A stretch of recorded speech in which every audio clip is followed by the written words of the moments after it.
خیبر پختونخوا مالی بحران، سرکاری ملازمین کی تنخواہوں سے 25% کٹوتی کی سفارشات تیار۔ السلام علیکم ناظرین، میں ہوں شہاب خان اور آپ دیکھ رہے ہیں ایم پی نیوز۔ اہم خبر سے آپ کو آگاہ کرتے چلے کہ خیبر پختونخوا میں مالی بحران شدت اختیار کر گیا، جس کے بعد نگران حکومت نے بحران سے نمٹنے کے لیے سخت اقدامات کا فیصلہ کیا ہے۔ ذرائع کے مطابق سرکاری ملازمین کی تنخواہوں سے 25% کٹوتی کی سفارشات تیار کر لی گئی ہے اور کٹوتی سے متعلق سمری منظوری کے لیے نگران وزیر اعلیٰ کو بھیجی جائے گی۔ ذرائع نے بتایا کہ تنخواہوں سے کٹوتی کا فیصلہ فائنانس ڈپارٹمنٹ کے اجلاس میں کیا گیا، جبکہ اجلاس میں خیبر پختونخوا حکومت کو درپیش مالی بحران کا جائزہ لیا گیا اور صوبے کو ڈیفالٹ سے بچانے کے لیے مختلف آپریشنز پر غور کیا گیا۔ ذرائع کا کہنا ہے کہ مالی بحران کو کنٹرول کرنے کے لیے 3 آپشنز استعمال کرنے پر زور دیا گیا۔ سرکاری ملازمین کی تنخواہوں میں 35% اضافہ واپس لینے کی تجویز دی گئی۔ اضافہ واپس لینے سے ماہانہ 9 ارب روپے کی بچت ہوگی۔ دوسرے آپشن میں سرکاری ملازمین کی تنخواہوں سے 25% کٹوتی کی تجویز دی گئی، جس سے ماہانہ 8 ارب روپے کی بچت ہوگی۔ اس کے علاوہ سرکاری ملازمین کے ایگزیکٹو، ہیلتھ پروفیشنل اور دیگر الاؤنسز ختم کرنے کی بھی تجویز دی گئی۔ الاؤنسز ختم کرنے سے صوبائی حکومت کو ماہانہ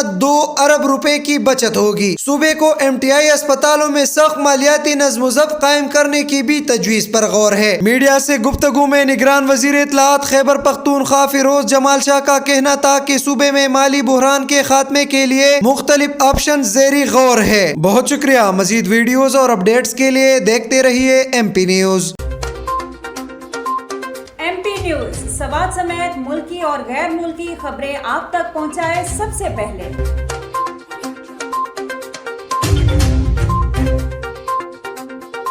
دن بھر کی تازہ ترین خبریں ہوں یا عوامی مسائل ہوں، ایم پی نیوز کی سکرین پر سب سے پہلے۔ سیاسی میدان ہو یا ہو کھیل کا میدان، ہم پہنچائیں گے سب سے پہلے خبر ایم پی نیوز پر۔ اب آپ کی آواز بنے گا ایم پی نیوز سب سے پہلے، تو ابھی فیس بک پر اور یوٹیوب پر سبسکرائب کیجیے ایم پی نیوز کو۔